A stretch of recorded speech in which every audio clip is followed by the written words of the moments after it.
ദൈവത്തിന്റെ അതിപരിശുദ്ധമായ നാമം വാഴ്ത്തപ്പെടുമാറാകട്ടെ. ദൈവത്തിന്റെ വചനവുമായി നമുക്ക് വീണ്ടും ആയിരിക്കാൻ ദൈവം തരുന്ന വലിയ കൃപകൾക്കായി ദൈവത്തിന് സ്തോത്രം ചെയ്യാം. ഫിലിപ്പി ലേഖനം 2-ാം അധ്യായത്തിൽ നിന്നാണ് നാം പഠിച്ചുകൊണ്ടിരിക്കുന്നത്. കഴിഞ്ഞ ക്ലാസ്സിൽ 12 വരെയുള്ള വാക്യങ്ങളായിരുന്നു നാം ചിന്തിച്ചത്. ഞാൻ 12-ാമത്തെ വാക്യം ഒന്ന് വായിക്കാം. 12-ാമത്തെ വാക്യം, ഫിലിപ്പി ലേഖനം 2:12. അതുകൊണ്ട് പ്രിയമുള്ളവരെ, നിങ്ങൾ എല്ലായ്പ്പോഴും അനുസരിച്ചതുപോലെ ഞാൻ അരികത്തിരിക്കുമ്പോൾ മാത്രമല്ല, ഇന്ന് ദൂരത്തിരിക്കുമ്പോൾ ഏറ്റവും അധികമായി ഭയത്തോടും വിറയലോടും കൂടെ നിങ്ങളുടെ രക്ഷയ്ക്കായി പ്രവർത്തിപ്പിൻ. രക്ഷയ്ക്കായി പ്രവർത്തിപ്പാനാണ് അവിടെ പറഞ്ഞത്. അപ്പം രക്ഷയ്ക്ക് വേണ്ടി നാം പ്രവർത്തിക്കേണ്ട കാര്യമില്ല എന്ന് നാം പഠിച്ചു. രക്ഷ പ്രാവർത്തികമാക്കുക എന്നതാണ്. Work out for your salvation, അല്ലെ? Work out your salvation, work out for അല്ല, വർക്ക്ഔട്ട് യുവർ സാൽവേഷൻ. രക്ഷയ്ക്കായി പ്രവർത്തിപ്പിൻ. നമ്മൾ ദൈവം തന്നിരിക്കുന്ന രക്ഷ, അത് ദൈവത്തിന്റെ കൃപയാല, അത് വിശ്വാസം മൂലം, അത് ഒരിക്കലായി നമുക്ക് ലഭിച്ചതാ. അതിനെ നമ്മുടെ പ്രവൃത്തി പദത്തിൽ കൊണ്ടുവരിക, നമ്മുടെ ജീവിതത്തിൽ കൊണ്ടുവരിക എന്നുള്ളതാണ്, അല്ലെ? അത് നമ്മുടെ അനുസരണത്തിലൂടെയും പരിശുദ്ധ ജീവിതം അല്ലെ വിശുദ്ധ ജീവിതം നയിക്കുന്നതിലൂടെയും നാം നമ്മുടെ പ്രവൃത്തി പദത്തിൽ രക്ഷയെ കൊണ്ടുവരിക. അത് നമ്മൾ പറയുന്നത് ഭയത്തോടും വിറയലോടും കൂടെ. ഇപ്പൊ ഈ ലോകത്തിന്റെ ഭയമല്ല, ദൈവത്തോടുള്ള ഭയത്തോടും വിറയലോടും കൂടെ. എന്തുകൊണ്ടാണ് അങ്ങനെ പറയുന്നത്? ആ ദൈവത്തെക്കുറിച്ചുള്ള ഭയം, അപ്പോൾ ദൈവത്തിന്റെ പരിശുദ്ധിയെക്കുറിച്ചുള്ള ഭയം. അപ്പൊ നാം ജീവിക്കുന്നത് ദൈവത്തിന്റെ ഹോളി സ്റ്റാൻഡേർഡിനകത്താണോ നമ്മൾ എപ്പോഴും പരിശോധിക്കേണ്ടതാണ്, അല്ലെ? നമ്മൾ എന്തെങ്കിലും ചെയ്യുക, അല്ലെങ്കിൽ നാം പാപത്തോട് എതിർത്ത് നിൽക്കാതിരിക്കുമ്പോൾ, നാം പാപം ചെയ്യുമ്പോൾ, നമ്മളിൽ നിന്ന് ബുദ്ധിമുട്ടുകൾ വരുമ്പോൾ, അത് ദൈവത്തിന്റെ നാമം ദുഷിക്കപ്പെടുമോ, ഞാൻ ചെയ്യുന്നത് ദൈവത്തിന്റെ മഹത്വത്തിന് കാരണമായി തീരുമോ എന്നായിരിക്കണം നമ്മുടെ ചിന്ത. അപ്പം നമ്മൾ ചെയ്യുന്ന പ്രവൃത്തികൾ ദൈവത്തിന് ഒരിക്കലും ദൈവനാമം ദുഷിക്കപ്പെടുവാൻ ഇടയാക്കി തരുത്. അങ്ങനെയുള്ള ഭയത്തോടും വിറയലോടും നാം ദൈവത്തിന്റെ പരിശുദ്ധി നമുക്കറിയാം, അല്ലെ?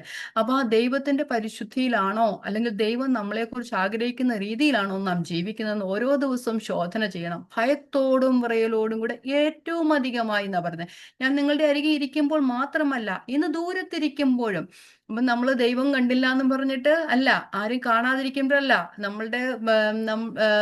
നമ്മളുടെ മുകളിലുള്ളവരില്ലാതിരിക്കുമ്പോഴല്ല, ഏത് സമയത്ത് എപ്പോഴും, അത് വീട്ടിലാണെങ്കിലും സഭയിലാണെങ്കിലും ജോലി മേഖലകളിലാണെങ്കിലും സമൂഹത്തിലാണ്, എവിടെ ആയാലും അത് നമ്മൾ നമ്മുടെ രക്ഷ പ്രവൃത്തിഭാഗത്തിൽ കൊണ്ടുവരിക എന്നുള്ളതാണ്, അല്ലെ? ആ നമ്മുടെ ജീവിതം കണ്ട് ദൈവം ദുഃഖിക്കരുത്. അല്ലെങ്കിൽ കാരണം എന്താ? രക്ഷ വിലയേറിയതാ. തന്റെ ഏകജാതനായ പുത്രനെ നമുക്ക് നൽകിക്കൊണ്ടാണ് ദൈവം രക്ഷയെ നമുക്ക് തന്നത്, അല്ലെ? പുത്രന്റെ രക്തമാണ് നമ്മുടെ രക്ഷയുടെ, അല്ലെങ്കിൽ നമ്മുടെ രക്ഷയുടെ വില എന്ന് പറയുന്നത്. അതുകൊണ്ട് നാം ആ പാപത്തോട് എതിർത്ത് നിൽക്കേണ്ടവരാണ്. അപ്പൊ അതാണ് അവിടെ പറയുന്നത്. അത് നമ്മുടെ രക്ഷയ്ക്കായി നാം പ്രവർത്തിക്കുക എന്ന് പറയുന്നത്. ഇനി നമുക്ക് 13-ാം വാക്യം നോക്കുമ്പം ഇവിടെ ദൈവം ഇവിടെ നാം പ്രവർത്തിക്കുക, രക്ഷയ്ക്കായി പ്രവർത്തിക്കുക. നമ്മൾ 13-ാം വാക്യത്തിൽ കാണുമ്പോൾ ഇത് ദൈവമാണ് പ്രവർത്തിക്കുന്നത് നമുക്ക് കാണുവാൻ. 12-ഉം 13-ഉം കൂടെ നമ്മൾ പറയുമ്പോൾ ദൈവം, നാം പ്രവർത്തിക്കണം, ദൈവം പ്രവർത്തിക്കുക. അത് 100% അല്ല, ഞാൻ മാത്രം പ്രവർത്തിക്കുകയല്ല, ദൈവം മാത്രം പ്രവർത്തിക്കുകയല്ല, ഞാൻ പ്രവർത്തിക്കും, ദൈവവും പ്രവർത്തിക്കും. ദൈവം പ്രവർത്തിക്കും, നമുക്ക് വായിച്ചു വരുമ്പോൾ മനസ്സിലാവും. ഞാൻ വായിക്കാം 13-ാം വാക്യം. ഇച്ഛിക്ക എന്നതും പ്രവർത്തിക്ക എന്നതും നിങ്ങളിൽ ദൈവമല്ലോ തിരുവുള്ളമുണ്ടായിട്ട് പ്രവർത്തിക്കുന്നത്. അപ്പൊ 12-ാം വാക്യം പറഞ്ഞു നമ്മുടെ രക്ഷയ്ക്കായി നാം പ്രവർത്തിക്കുക. അപ്പൊ ആ പരിശുദ്ധാത്മാവിനാൽ, ദൈവത്തിന്റെ കൃപയാൽ നമുക്ക് ലഭിച്ച രക്ഷ നാം പ്രവൃത്തി ഭാഗത്തിൽ കൊണ്ടുവരിക.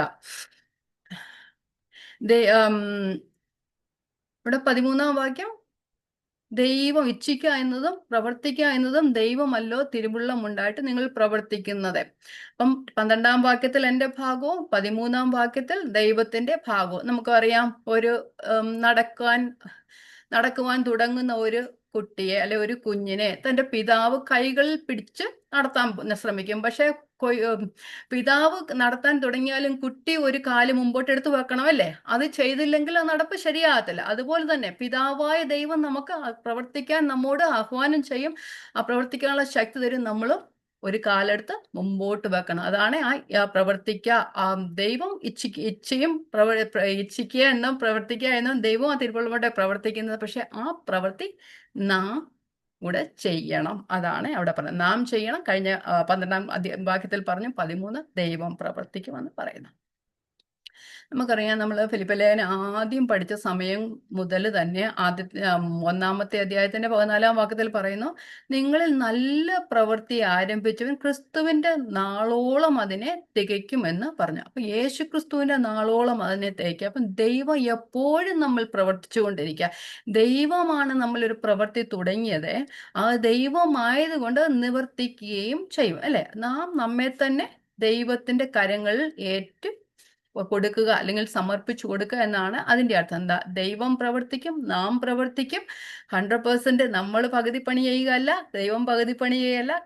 ദൈവത്തിന് 100% പണി കർത്താവ് ചെയ്യും, നമ്മളും അതുപോലെ നമ്മുടെ പണി ചെയ്യുന്നത് കൂട്ടുപണി. പൗലോസ് പറയുന്നുണ്ട്, ഞങ്ങൾ ദൈവത്തിന്റെ കൂട്ടുവേലക്കാർ, നിങ്ങൾ ദൈവത്തിന്റെ ഗൃഹനിർമ്മാണം എന്ന് പറയുന്നില്ലേ, അതുപോലെ തന്നെ. അപ്പം ഇവിടെ ദൈവം ആരംഭിച്ച പ്രവൃത്തി ദൈവം നമ്മിലൂടെ അവസാനം വരെ അതിനെ നിവർത്തിക്കുക. ആരാ പ്രവർത്തിക്കുന്നത്? ദൈവം പ്രവർത്തിക്കുന്നു.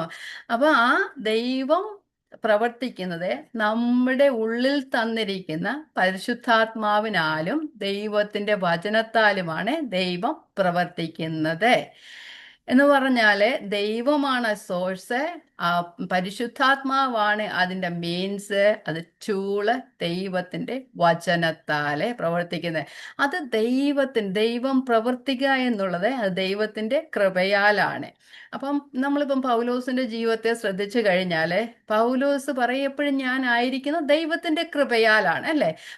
ഒന്ന് കൊരിന്ത്യർ 15-ാം അധ്യായത്തിൽ പറയുന്നത്, പൗലോസ് പറയുന്നു, ഞാൻ പ്രവർത്തിച്ചു, അവരെക്കാൾ അധികമായി ഞാൻ പ്രവർത്തിച്ചു, ഞാനല്ല, എന്നോടുകൂടെയുള്ള ദൈവകൃപ, അല്ലെ? ആ ദൈവത്തിന്റെ ഒരിക്കലും നിലയ്ക്കാത്ത ആ ദൈവത്തിന്റെ കൃപയാലാണ് ദൈവം പ്രവർത്തിക്കുന്നത്. അപ്പം ദൈവം എവിടെയാണ് പ്രവർത്തിക്കുന്നത്? എന്നിൽ പ്രവർത്തിക്കുന്നു, നിങ്ങളിൽ പ്രവർത്തിക്കുന്നു. എവിടെ പ്രവർത്തിക്കുന്നു? ഉള്ളിൽ പ്രവർത്തിക്കുന്നു. അപ്പൊ ഇച്ഛിക്കുക എന്നത് ഉള്ളിലാണ്, പ്രവർത്തിക്കുക എന്നത് ഔട്ട്സൈഡ് വരുന്നതാണ്. അപ്പൊ എൻ്റെ ഉള്ളിലാണ് പ്രവർത്തിക്കുന്നത്. പഴയ നിയമത്തിലായിരുന്നെങ്കിൽ ഒരു കൽപ്പന കൊടുക്കുകയായിരുന്നു, അത് പുറമേയുള്ള കൽപ്പനയല്ലേ. പക്ഷേ പുതിയ നിയമത്തിൽ വരുമ്പോൾ എൻ്റെ ഉള്ളിൽ ദൈവത്തിന്റെ ആത്മാവിനെ തന്നിട്ട് എന്നോട് പ്രവർത്തിക്കാൻ പറയുകയാണ്, എന്നിലൊരാഗ്രഹം ജനിപ്പിക്കുകയാണ്.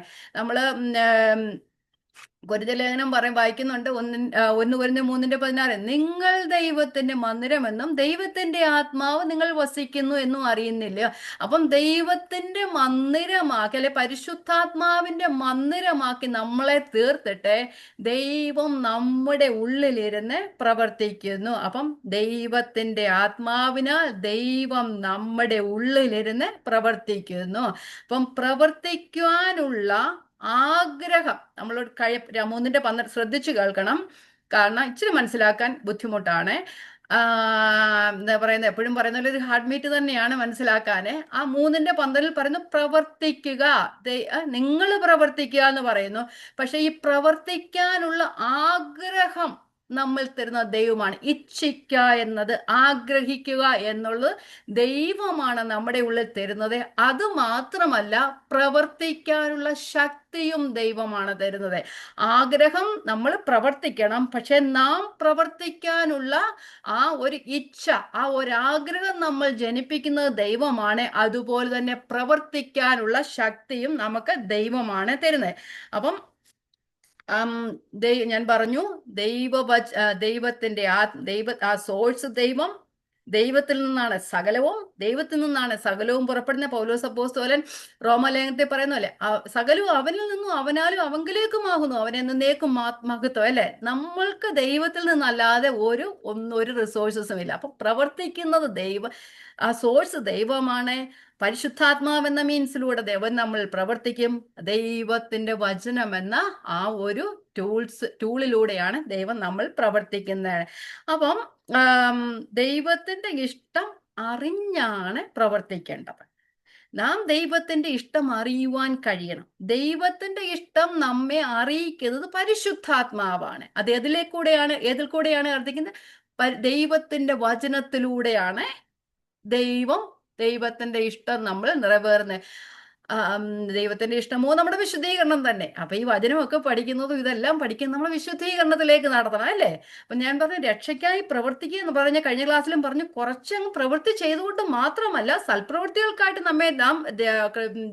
നമ്മെ ദൈവം സൃഷ്ടിച്ചതാണ് എങ്കിൽ തന്നെയും ആ സൽപ്രവൃത്തികൾ ചെയ്യുന്ന അതിനേക്കാൾ ഉപരിയായി നമ്മുടെ ജീവിതത്തിന്റെ വിശുദ്ധീകരണമാണ് ആ സൽപ്രവൃത്തികൾ എന്നുകൊണ്ട് ഉദ്ദേശിക്കുന്നത്. നമ്മുടെ ജീവിതം വിശുദ്ധമായി തീർന്ന അവൻ താൻ മുന്നറിഞ്ഞവരെ തന്റെ പുത്രൻ അനേകം സഹോദരന്മാരിൽ ആദിജാതനാകേണ്ട തന്റെ സ്വരൂപത്തോട് അനുരൂപമാക്കാൻ മുൻനിയമിച്ചവരെ വിളിച്ചവരെ നീതീകരിച്ചവരെ തിരസ്കരിച്ചും ഇരിക്കുന്നു. എഫെസ് ലേഖനം പറയുമ്പോൾ നാം തന്റെ സന്നിധിയിൽ വിശുദ്ധരും നിഷ്കളങ്കരും ആകേണ്ടത് അവൻ ലോകസ്ഥാപനത്തിന് മുമ്പേ നമ്മെ അവനെ തിരഞ്ഞെടുത്തു എന്ന് പറയുന്നുണ്ട്. അപ്പൊ നമ്മെ വിളിച്ചിരിക്കുന്നതിന്റെ ആത്യന്തികമായ ലക്ഷ്യമെന്ന് പറയുന്നത് നാം പുത്രന്റെ സ്വരൂപത്തോട് അനുരൂപമായി തീരുക. നമ്മെ രക്ഷയ്ക്കായി വിളിച്ചത് ഈ ലോകത്തിൽ കുറച്ച് വചനം പഠിച്ചതുകൊണ്ടോ കുറച്ച് പ്രസംഗിച്ചതുകൊണ്ടോ അല്ലെങ്കിൽ കുറച്ച് കാര്യങ്ങൾ ചെയ്തു എന്നല്ല.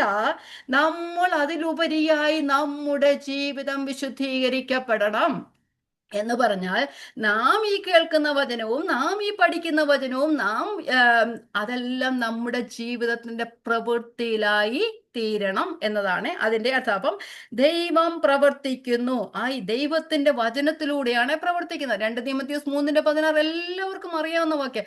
എല്ലാ തിരുവഴുത്തും ദൈവശ്വാസീയമാകിയാൽ ദൈവത്തിന്റെ മനുഷ്യൻ സകല സൽപ്രവൃത്തിയിലും വക പ്രാപിച്ച് തികഞ്ഞവനാകേണ്ടതിന് ശാസനത്തിനും ഗുണീകരണത്തിനും ഉപദേശത്തിനും ശാസ്ത്രനും ഗുണീകരണത്തിനും നീതിയിലെ അഭ്യാസത്തിനും പ്രയോജനമുള്ളതാകുന്നു. അപ്പം ദൈവത്തിന്റെ വചനത്താലാണ് ദൈവം ആ പ്രവൃത്തി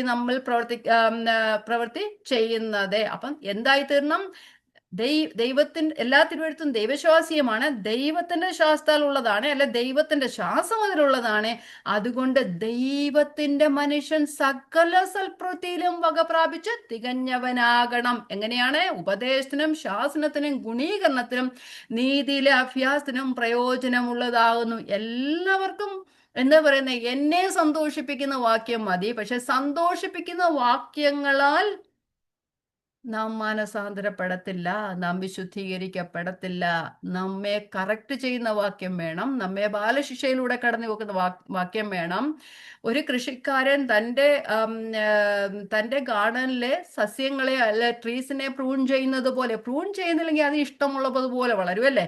അതിനെ പ്രൂൺ ചെയ്യുമ്പോൾ അതിന് വേദന അനുഭവിക്കും. അങ്ങനെയുള്ള അനുഭവത്തിലൂടെ കടന്നു പോയാൽ മാത്രമേ നമ്മെ ദൈവത്തിന്റെ വചനം ശിക്ഷിക്കും, നമ്മെ ഗുണീകരിക്കും, നമ്മെ പ്രോത്സാഹിപ്പിക്കും, എല്ലാം ചെയ്യും. പക്ഷെ സന്തോഷം മാത്രമാണ് നമുക്ക് ആവശ്യമെങ്കിൽ നാം പുത്രന്റെ സ്വരൂപത്തോട് ഒരിക്കലും അനുരൂപപ്പെടുകയില്ല. നാം മനസ്സിലാക്കണം. ഇനി പറയുന്നു ദൈവം പ്രവർത്തിക്കുന്നു എന്ന് പറയുമ്പോൾ അത് കണ്ടിന്യൂസ് വർക്കാണ്. ആ പ്രസന്റ് കണ്ടിന്യൂസ് ടെൻസിലാണ് അവിടെ എഴുതിയിരിക്കുന്നത്. നിരന്തരം പ്രവർത്തിക്കുന്നു, എപ്പോഴും പ്രവർത്തിക്കുന്നു. നിങ്ങളിൽ നല്ല പ്രവൃത്തി നമ്മളിലെ നല്ല പ്രവൃത്തി ആരംഭിച്ച കാലം മുതൽ ക്രിസ്തുവിന്റെ നാളോളം, ക്രിസ്തുവിന്റെ പ്രത്യക്ഷത വരെ, അല്ലെന്നുണ്ടെങ്കിൽ നമ്മളുടെ അവസാനം വരെ, നാം ഈ ലോകത്തിൽ ഇവിടെ ആയിരിക്കുന്ന സമയത്തോളം നമ്മൾ ആരംഭിച്ച പ്രവൃത്തിയെ ദൈവം പ്രവർത്തിക്കും അല്ലെങ്കിൽ തീർക്കുമെന്ന് പറയുന്നുണ്ട്. നമ്മൾ നല്ല പ്രവൃത്തി ആരംഭിച്ച സദാകാലത്തേക്കും എന്നേക്കും സദാ ജീവിക്കുന്നവനാണല്ലേ. അപ്പം ദൈവം എപ്പോഴും പ്രവർത്തിച്ചു കൊണ്ടിരിക്കും. അപ്പം ദൈവത്തിന്റെ വചനം പറയുന്നത് നമ്മ എപ്പോഴും നമ്മോടുകൂടെ ഇരുന്ന ദൈവം നമ്മോടുകൂടെ ഇരുന്ന് എപ്പോഴും പ്രവർത്തിക്കും. അപ്പം നമ്മൾക്ക് ആ ദൈവഹിതം നമ്മിൽ നിവർത്തിക്കുവാൻ, ദൈവത്തിന്റെ ഇഷ്ടം നമ്മിൽ നിവർത്തിക്കുവാൻ, ദൈവം നമ്മെക്കുറിച്ച് എന്താഗ്രഹിക്കുന്നു അത് നമ്മിൽ നിവർത്തിക്കുവാനായിട്ട് ദൈവം നിരന്തരം നമ്മിൽ പ്രവർത്തിച്ചു കൊണ്ടേയിരിക്കുന്നു. പുറത്തു നിന്നല്ല, അകത്ത് നിന്ന് പ്രവർത്തിച്ചു കൊണ്ടേയിരിക്കുന്നു. ആ പ്രവൃത്തി ആ രക്ഷ പ്രവൃത്തിപഥത്തിൽ കൊണ്ടുവരുവാനുള്ള ആ ഇച്ഛ നമുക്ക്, ആഗ്രഹം നമുക്ക് തരികയും അത് പ്രവർത്തിക്കുവാനുള്ള ശക്തി നമ്മൾക്ക് തരികയും ചെയ്യുന്നു. അപ്പൊ എങ്ങനെയാണ് പ്രവൃത്തി? ആ നമ്മുടെ ആഗ്രഹത്തെ അല്ലെങ്കിൽ നമ്മുടെ വില്ലിനെ ദൈവത്തിന്റെ വില്ലിലേക്ക് അല്ലെ ദൈവത്തിന്റെ ആഗ്രഹത്തിലേക്ക് മാറ്റിയെടുക്കുക. എക്സാമ്പിൾ നമ്മൾ പറഞ്ഞു കഴിഞ്ഞാൽ, നമ്മൾ രക്ഷിക്കപ്പെടുന്നതിന് മുമ്പേ അല്ലെങ്കിൽ നാം ദൈവത്തെ അറിയുന്നതിന് മുമ്പേ നമ്മളുടെ ആഗ്രഹം ഈ ലോകത്തോടായിരുന്നു, ഈ ലോകത്തിലെ പാപത്തോടായിരുന്നു, ഈ ലോകത്തിന്റെ ചിന്തകളിലേക്കായിരുന്നു നമ്മുടെ ആഗ്രഹം എന്ന് പറയുന്നത്. പക്ഷേ നാം രക്ഷിക്കപ്പെട്ട് കഴിഞ്ഞപ്പോൾ, ദൈവത്തിങ്കലേക്ക് വന്നു കഴിഞ്ഞപ്പോൾ അവിടെ ഒരു വലിയൊരു മാറ്റം വരുന്നുണ്ട് അല്ലെ. നമ്മുടെ ആഗ്രഹങ്ങൾക്ക് മാറ്റം വരുന്നു, നമ്മെ ദൈവത്തിന്റെ വഴിയിലേക്ക് ദൈവം കൊണ്ടുവരുന്നു അല്ലെ, ദൈവത്തിന്റെ മനസ്സിലേക്ക് കൊണ്ടുവരുന്നു. നമ്മുടെ മനസ്സിനെ മനസ്സിലൊരു മാറ്റം വന്നിട്ട് ആ ദൈവത്തിന്റെ വില്ലിനനുസരിച്ച് പ്രവർത്തിപ്പാനുള്ള ഒരു കൃപ ദൈവം നമുക്ക് തരുന്നു. ഇപ്പം ഒരുവൻ ക്രിസ്തുവിലായാൽ പുതിയ സൃഷ്ടിയാവെന്ന് പറഞ്ഞ ഒരു 360 മാറ്റം പെട്ടെന്നൊന്നും വരുന്നില്ല. പക്ഷെ ആ പഴയതിൽ നിന്ന് മാറി വരുവാനുള്ള കൃപ ദൈവം തരുന്നു. പക്ഷേ നാം പതിയെ പതിയെ പതിയെ ദൈവത്തിന്റെ വചനം പഠിച്ച് അല്ലെങ്കിൽ ദൈവത്തിന്റെ ആത്മാവിനാൽ ദൈവത്തിന്റെ വചനം മനസ്സിലാക്കി വരുമ്പോഴേക്കും നാം ദൈവത്തിന്റെ വില്ലിനോട് നമ്മുടെ ഇഷ്ടമായി തീരുകയാണ് ചെയ്യുന്നത്. അപ്പൊ മുമ്പേ നമുക്ക് മുമ്പ് ബൈബിൾ വായിക്കാൻ ഇഷ്ടമില്ലായിരുന്നു. ബൈബിൾ വായിക്കുമ്പോൾ നമുക്ക് ബോറായിരുന്നു അല്ലേ. വാക്യം പഠിക്കാൻ പിന്നെ ഇഷ്ടമില്ലായിരുന്നു, അത് ബോറായിരുന്നു. ഇപ്പോൾ ബൈബിള് വായിക്കാൻ ആഗ്രഹമുണ്ട്, വാക്യം പഠിക്കാൻ ആഗ്രഹമുണ്ട് അല്ലേ. പണ്ട് നമുക്ക് ആരോടും ക്ഷമിക്കാൻ കഴിയത്തില്ലായിരുന്നു, ഇപ്പോൾ നമുക്ക് ക്ഷമിക്കാൻ തോന്നിയെങ്കിലും ചെയ്യുന്നുണ്ട്. ചില സമയം നമ്മൾ ദൈവം തോന്നിപ്പിച്ചാൽ പോലും നമ്മൾ ചെയ്യാറില്ല അല്ലേ. പക്ഷെ ആ ഒരു ചിന്തയിലേക്ക് അറ്റ്ലീസ്റ്റ് നാം ചെയ്യുന്നത് പാപമാണെന്ന് മനസ്സിലാക്കി ദൈവം നമുക്ക് തരുന്നു. പ്രവർത്തിക്കുന്നത് നമ്മളാ അല്ലേ. കുഞ്ഞിനെ ഒരപ്പൻ കൈപിടിച്ച് നടത്താനെങ്കിൽ കുഞ്ഞു ആ കാല് ഒരു സ്റ്റെപ്പ് മുമ്പോട്ട് എടുക്കാതെ അപ്പൻ എത്ര പിടിച്ചാലും മുമ്പോട്ട് പോകത്തില്ല അല്ലേ. അതുപോലെ തന്നെ ദൈവം നമ്മളുടെ മനസ്സിനെ മാറ്റുന്നു. ആ മാറ്റം വരുമ്പോൾ നാം ഓരോ സ്റ്റെപ്പ് എടുത്ത് ദൈവത്തോടു കൂടെ മുമ്പോട്ട് പോവുകയാണ് ചെയ്യുന്നത്. അപ്പൊ അത് ദൈവമാണ് നമ്മൾ ആശ ജനിപ്പിക്കുന്നത്. നമ്മളിപ്പം പറയും വചനം വായിക്കാന് നമ്മൾ ഒത്തിരി വായിച്ചെന്ന് പറയല്ലേ, എത്ര പ്രാവശ്യം ബൈബിൾ വായിച്ചെന്ന് പറയും, ഇത്രയും വാക്യം പഠിച്ചെന്ന് പറയും. പക്ഷെ അല്ലേ, ഇത്രത്തോളം വായിച്ചെന്ന് പറയും, നമ്മൾ ഇത്രത്തോളം ചെയ്തെന്ന് പറയും, ഇത്രത്തോളം ബൈബിൾ സ്റ്റഡിക്ക് വന്നെന്ന് പറയും അല്ലേ. പക്ഷെ ആ ആഗ്രഹം നമ്മൾ ജനിപ്പിക്കുന്നത് നമ്മളല്ല, നമുക്കത് ചെയ്യാൻ കഴിയത്തില്ല. ദൈവമാണ് നമ്മൾ പ്രവർത്തിക്കുക. അതുകൊണ്ട് ആരും പ്രശംസിക്കേണ്ട കാര്യമില്ല, ആരും പുകഴേണ്ട കാര്യമില്ല. ഞാനിവിടെ ബൈബിൾ സ്റ്റഡി എടുക്കുന്നു പറഞ്ഞിട്ട് അതിനെ പ്രശംസിക്കേണ്ട കാര്യമില്ല. കാരണം ദൈവമാണ് എന്നിൽ പ്രവർത്തിക്കുന്നത്. നിങ്ങൾ ഓരോരുത്തരും പ്രവർത്തിക്കുന്ന ദൈവമാണ്. നാം ഒരു വാക്യം കാണാതെ പഠിച്ചെങ്കിൽ ദൈവത്തിന്റെ കൃപയില്ലാതെ പഠിക്കുവാനായിട്ട് കഴിയത്തില്ല. വെറുതെ കാണാപ്പാടം പഠിച്ചതുപോലെയായി ഇപ്പൊ, വെറുതെ ഒരു പ്രയോജനവും ഇല്ലാതെ വരും അല്ലേ. പക്ഷേ നമ്മിലെല്ലാം നമുക്ക് ആ പഠിക്കാനുള്ള, നമുക്ക് ലോകത്തിന്റെ ഏതൊക്കെ കാര്യങ്ങളിലേക്ക് നമുക്ക് പോകാമായിരുന്നു അല്ലെ, മറ്റു കാര്യങ്ങൾ കാണാമായിരുന്നു, മറ്റു കാര്യങ്ങൾ ചിന്തിക്കാമായിരുന്നു. പക്ഷെ അതിനെല്ലാം വിടുവെച്ച് ആ ദൈവത്തിന്റെ ഇഷ്ടത്തിന് വേണ്ടി നമ്മുടെ മനസ്സിനെ തിരിച്ച് ആഗ്രഹം നമ്മൾ തന്നത് ദൈവമാണ്. അതുകൊണ്ട് നമുക്ക് പറയാൻ കഴിയത്തില്ല ഞാൻ ചെയ്തെന്ന് പറയാൻ കഴിയത്തില്ല. ദൈവം ചെയ്തു, ദൈവത്തോട് കൂടെ ദൈവം എന്നിൽ കൃപ തന്നതുകൊണ്ട് ഞാൻ ചെയ്തു എന്ന് നമുക്ക് പറയാനായിട്ട് കഴിയും. നമ്മള് 2 തെസ്സലോനിക്ക ലേഖനം 2:13 ഇങ്ങനെ വായിക്കുന്നില്ല, ഇങ്ങനെ കാണുന്നുണ്ട്. ദൈവം നിങ്ങളെ ആദ്യം മുതൽ ആത്മാവിന്റെ വിശുദ്ധീകരണത്തിലും സത്യത്തിന്റെ വിശ്വാസത്തിനുമായി രക്ഷയ്ക്കായി വിളിച്ചിരിക്കുന്നു എന്ന് പറയുന്നുണ്ട്. അപ്പൊ നമ്മെ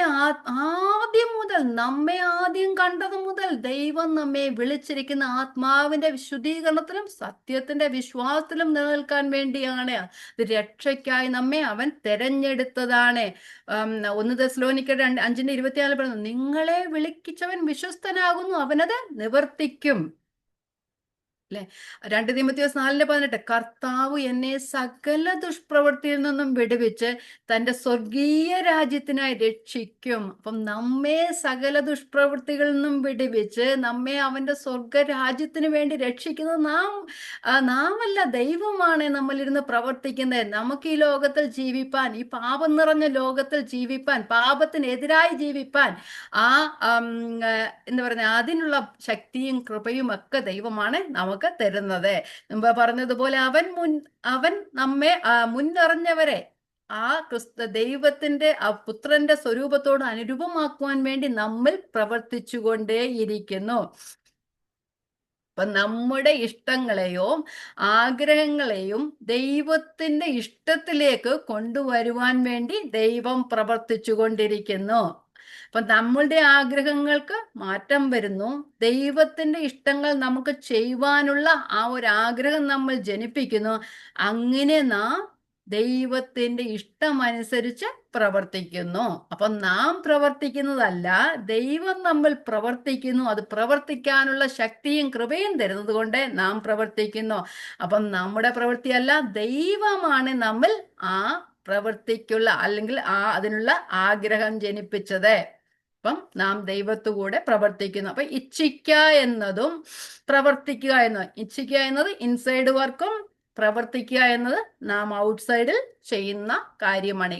നമ്മുടെ ഉള്ളിൽ ദൈവം പ്രവർത്തിക്കും, ആ പ്രവൃത്തി നാം നമ്മുടെ ജീവിതത്തിൽ കൊണ്ടുവരും.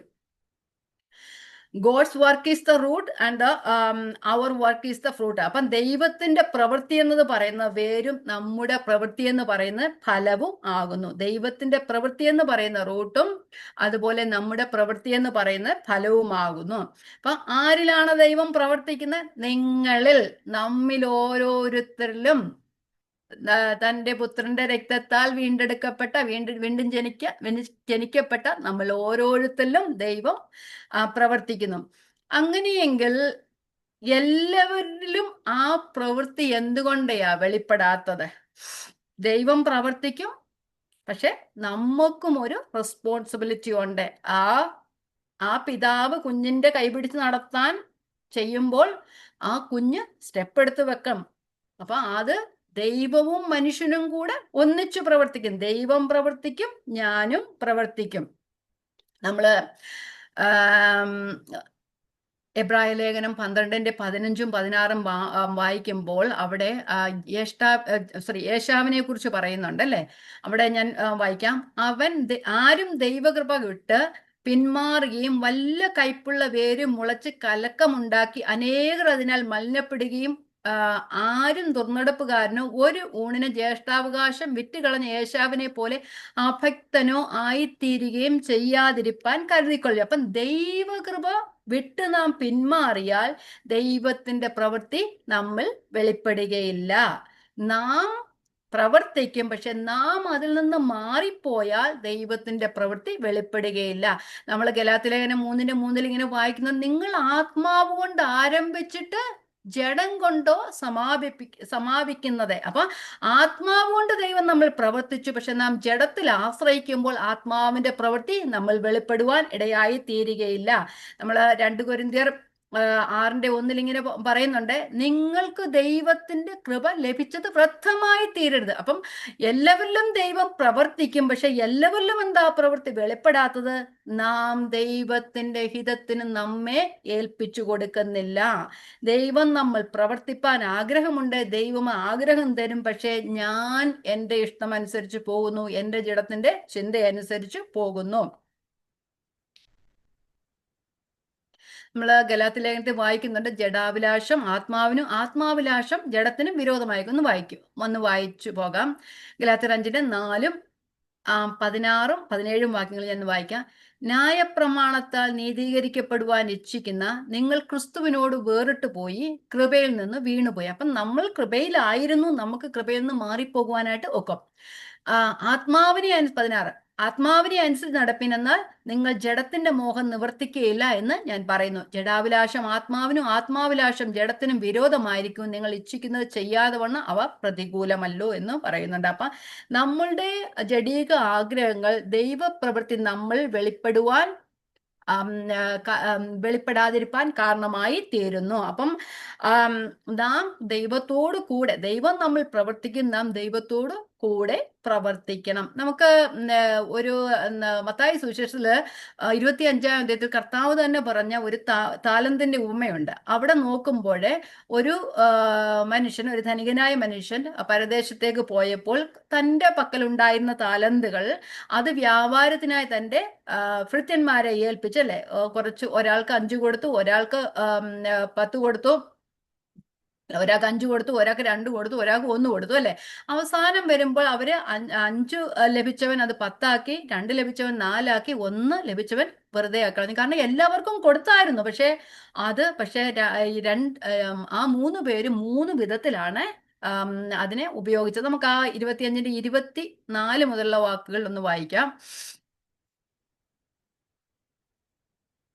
16ഉം 17ഉം ആദ്യം വായിക്കാം. 5 താലന്ത് ലഭിച്ചവൻ ഉടനെ ചെന്ന് വ്യാപാരം ചെയ്ത് വേറെ 5 താലന്ത് സമ്പാദിച്ചു. അങ്ങനെ തന്നെ 2 താലന്ത് ലഭിച്ചവൻ വേറെ 2 നേടി. 1 ലഭിച്ചവനോ പോയി നിലത്തു ഒരു കുഴി കുഴിച്ചു, യജമാന്റെ ദ്രവ്യം മറച്ചു വെച്ചു.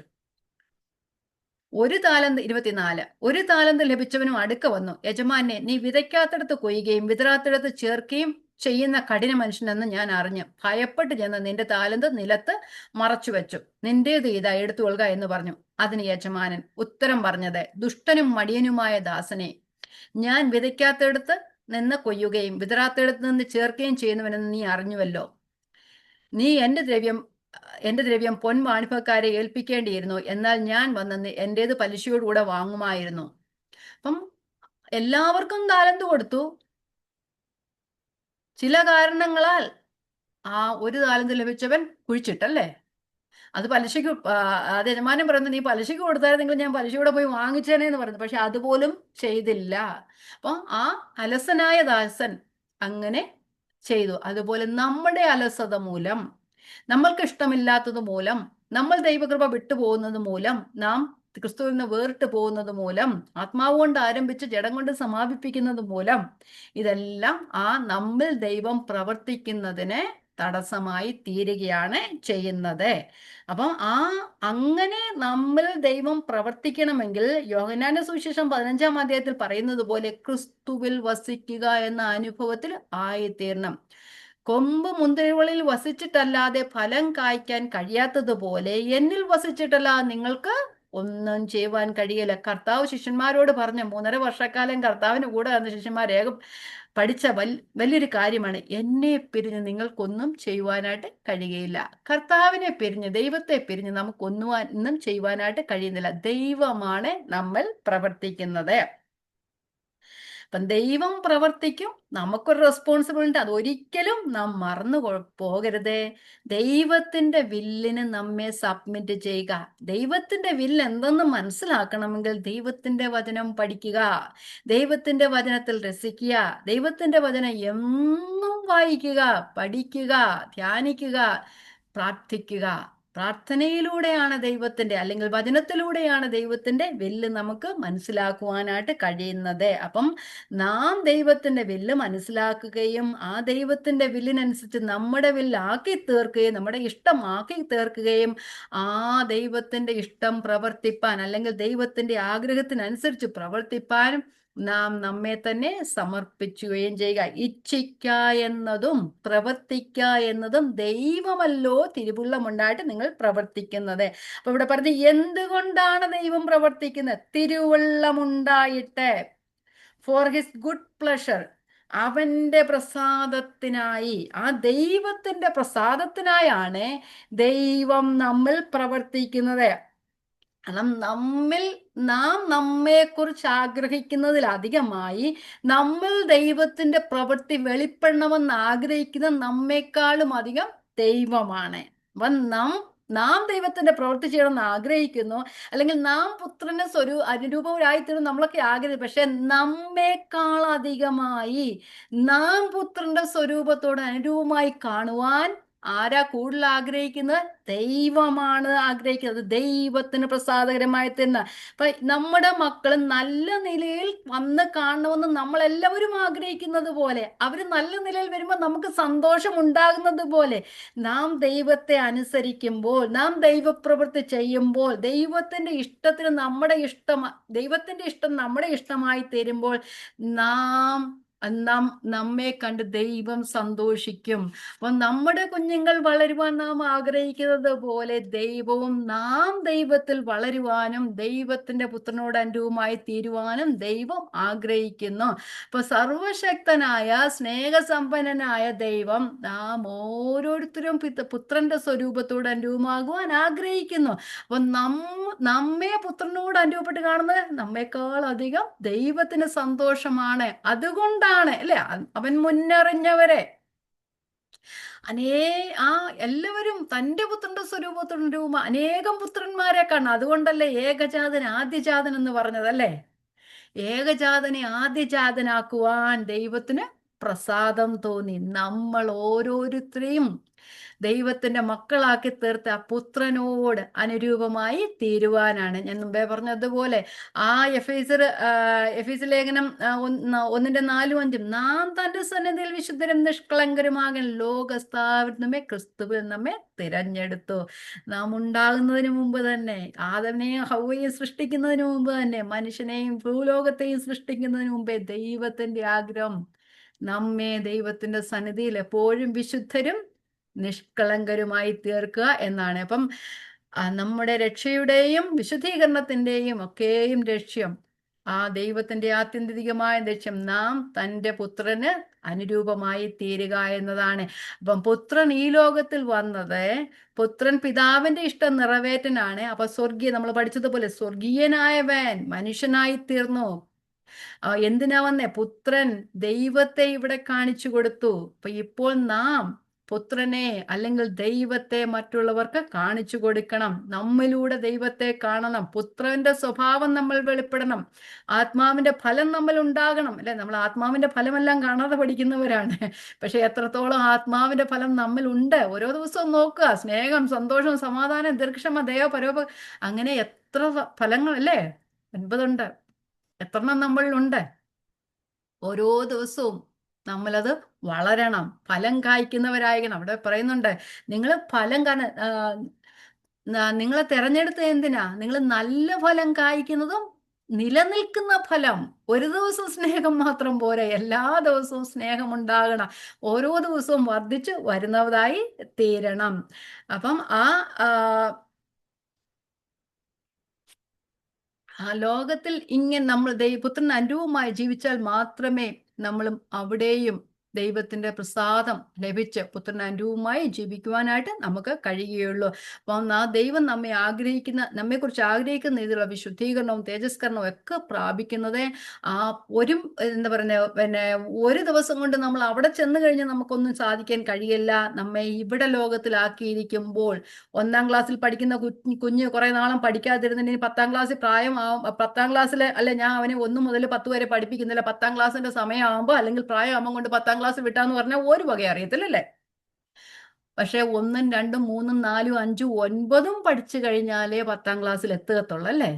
അതുപോലെ നമ്മെ ആക്കി വെച്ചിരിക്കുന്ന സ്ഥാനത്ത് നാം ഓരോ ദിവസവും ആ ഓരോ പടികളും ചവിട്ടി മുമ്പോട്ട് പോയാൽ മാത്രമേ ദൈവം നമ്മെക്കുറിച്ച് ആഗ്രഹിക്കുന്ന രീതിയിൽ ആയിത്തീരുവാനായിട്ട് കഴിയത്തുള്ളൂ. ഓരോ ദിവസവും നമ്മൾ ദൈവത്തിന്റെ പഠനശാലയിലാണ് അല്ലെ? ദൈവത്തിന്റെ ആത്മാവ് ദൈവത്തിന്റെ വചനത്താൽ നമ്മെ പഠിപ്പിക്കുന്നു. അപ്പൊ അങ്ങനെ നമ്മൾ പുത്രനോട് അനുരൂപമായി തീരുക എന്നാണ് ദൈവത്തിന്റെ ഹിതം.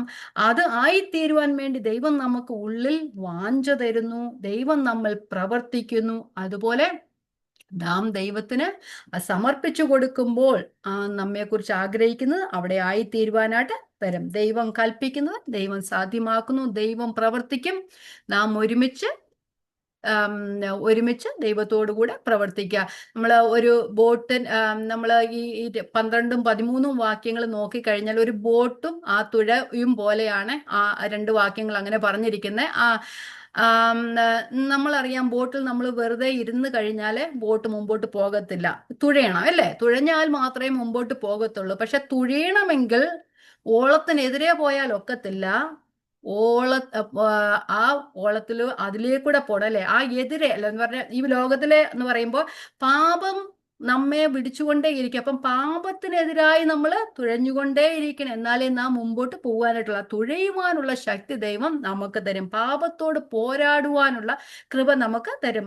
എബ്രായ ലേഖനം പറയുന്നു, പാപത്തോട് പോരാടും നിങ്ങൾ പ്രാണത്യാഗത്തോളം. നിങ്ങളുടെ ജീവൻ പോയെന്ന് പറഞ്ഞാലും നിങ്ങൾ പാപം ചെയ്യരുത്. അപ്പം പാപം ചെയ്യരുതെന്ന് പറയുമ്പോൾ പാപം ചെയ്യുവാതിരിക്കാനുള്ള കൃപ ദൈവം നമുക്ക്, നാം പാപം ചെയ്യുമ്പോൾ അല്ലെങ്കിൽ ദൈവത്തിന് ഇഷ്ടമില്ലാത്ത പ്രവൃത്തി ചെയ്യുമ്പോൾ ദൈവത്തിന്റെ ഹോളി സ്റ്റാൻഡേർഡിൽ നിന്ന് വെളിയിലാകുമ്പോൾ ദൈവം നമ്മുടെ അതിനോട് എതിർത്ത് നിൽക്കാൻ ആവശ്യമായ കൃപ ദൈവം തരും. നമുക്ക് മനസ്സ് നമുക്ക് തരും. അത് തെറ്റാണെന്ന് പറഞ്ഞു തരുമ്പോൾ നാം അതിനുവേണ്ടി പ്രവർത്തിക്കുക, ശരി ചെയ്യുവാനായിട്ട് പ്രവർത്തിക്കുക. ഇച്ഛ തരുന്ന ദൈവം, പ്രവർത്തിക്കുന്നത് അതിനുള്ള സോഴ്സ് ദൈവമാണ്.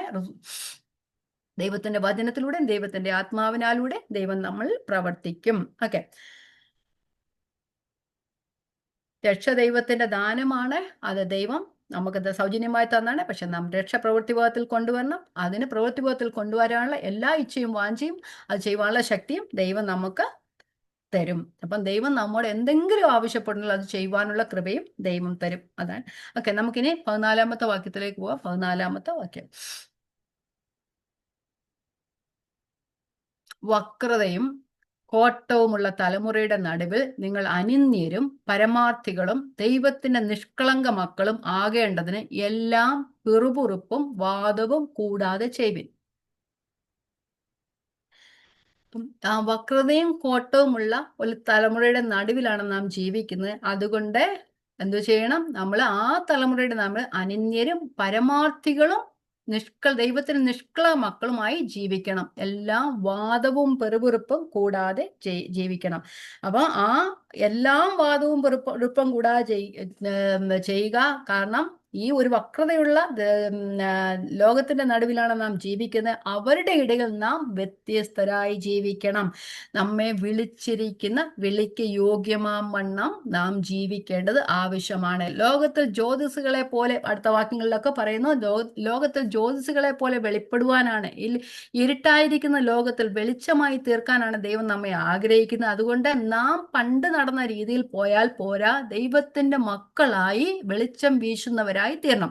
ഇവിടെ എല്ലാം വാദവും പിറുപിറുപ്പും കൂടാതെ ചെയ്യുവേൻ, without grumbling and ഡിസ്പ്യൂട്ടിങ്. Grumbling, പിറുപിറുപ്പ്, complain ചെയ്യുക എന്ന് പറഞ്ഞാൽ ഉള്ളിൽ വച്ച് മുരളുക എന്നൊക്കെ പറയല്ലേ. അപ്പൊ അതൊരു നെഗറ്റീവായിട്ടുള്ള ഒരു ആറ്റിറ്റ്യൂഡ്, അല്ല നെഗറ്റീവായിട്ടുള്ള ഒരു ടോക്കിംഗ് ആണ്. പുറപ്പാട് പുസ്തകത്തിൽ നമ്മൾ കാണുന്നുണ്ട്, ജനം മോശയോട് പിറുപിറുത്തെന്ന് കാണുന്നുണ്ട്, അല്ലേ? അല്ല, ദൈവത്തോട് പിറുപിറുത്തെന്ന് കാണുന്നുണ്ട്. മോശയോട് പിറുപിറുത്തെന്ന് പറഞ്ഞാൽ ദൈവത്തോടുള്ള പിറുപിറുപ്പാണ്. അപ്പോൾ ആ സെയിം വേർഡ് തന്നെയാണ് ഇവിടെ ഉപയോഗിച്ചിരിക്കുന്നത്. ഇവിടെ അർത്ഥം വെച്ച് നോക്കിയാൽ നമുക്ക് 3 കാര്യങ്ങൾ കാണുവാൻ, എവിടെയുള്ള ഈ 3 സിറ്റുവേഷനുള്ള പിറുപിറുപ്പ് നമുക്ക് കാണുവാൻ കഴിയും. ഒന്ന്, ദൈവത്തോടുള്ള പിറുപിറുപ്പ്, തമ്മിലുള്ള പിറുപിറുപ്പ്, അതുപോലെ തലമുറയോട്, ഈ ലോകത്തോടുള്ള പിറുപിറുപ്പ്. ദൈവത്തോടുള്ള പിറുപിറുപ്പ്, ഇപ്പം ദൈവത്തോട് നമ്മൾ പിറുപിറുക്കാറുണ്ടോ? ഞാൻ പിറുപിറുക്കത്തൊന്നും ഇല്ലല്ലേ. ഇസ്രായേൽ മക്കളോ പറഞ്ഞതുപോലെ ഞാൻ പിറുപിറുക്കാനൊന്നും പോകത്തില്ല. പക്ഷെ നമ്മള് ദൈവം നൽകിയിരിക്കുന്ന പ്രൊവിഷനെതിരെ നാം കംപ്ലൈന്റ് ചെയ്യുന്നതാണ്, അല്ലെ? ഇസ്രായേൽ മക്കൾക്ക് മരുഭൂമിയിലും മന്നയും കടപക്ഷിയും മതിവരാതെ കൊടുത്തിട്ടും അവര് പിന്നെയും സ്വർഗീയ മല്ലന്മാരുടെ ആഹാരം ഭുജിച്ചെന്നൊക്കെയാ പറയുന്നത്, അല്ലേ? തേൻ പോലെ മധുരമുള്ളതും കൊത്തരി പോലെ ആയിരിക്കുന്നൊക്കെയാ പറയുന്നത്, അല്ലേ? അപ്പൊ അത്രത്തോളം നല്ല ആഹാരത്തെ അവർക്ക് കൊടുത്തിട്ടും അവര് അവിടെ വിട്ടിട്ട് പോയ ചിറ്റുള്ളിയും വെള്ളരിക്കയും ഒക്കെ കുറിച്ച് അവർ പറയുന്നത്, അല്ലേ? മിസ്രൈമിൽ വിട്ടിട്ട് പോയ, മിസ്രൈമിൽ നിന്ന് ഇങ്ങോട്ട് പോയിരുന്നെങ്കിലും മിസ്രൈം അവരുടെ മനസ്സിൽ നിന്ന് പോയിട്ടില്ലായിരുന്നു. അപ്പൊ സ്വർഗീയമായ ആഹാരം അവർക്ക് വെറുപ്പായി തീർന്നു. അവർ പിറുപിറുത്തു, അല്ലെ? ആ പിറുപിറുപ്പ് എന്ന് പറയുന്നത് അസംതൃപ്തിയിൽ നിന്ന് ആയിത്തീരുന്നതാണ്. അപ്പൊ നമ്മൾ പറയും നമ്മൾ പിറുപിറുക്കത്തില്ല, പക്ഷെ നാം ആയിരിക്കുന്ന ചുറ്റുപാടുകളോടെ, അല്ലെങ്കിൽ നമ്മുടെ സാഹചര്യങ്ങളോടെ, നമ്മുടെ കുടുംബത്തോടെ, എന്താ പറയുന്നത്, ഞാൻ വേറെ ഏതെങ്കിലും കുടുംബത്തിൽ ജനിക്കേണ്ടതായിരുന്നു, എനിക്കിങ്ങനെയായിരുന്നില്ല ഉണ്ടാകേണ്ടത്, അല്ലെ? അങ്ങനെയൊക്കെ നമ്മൾ പറയുമ്പോൾ ദൈവം നമ്മൾ വെച്ചിരിക്കുന്ന ആ അധികാരത്തോട് മറക്കുന്നവരാണ്. ആ ദൈവത്തിൻ്റെ ദൈവമാണ് നമ്മെ ആക്കി വെച്ചിരിക്കുന്നത് അല്ലേ. ആ ദൈവത്തോട് കംപ്ലൈൻറ്റ് ചെയ്യുകയാണ്.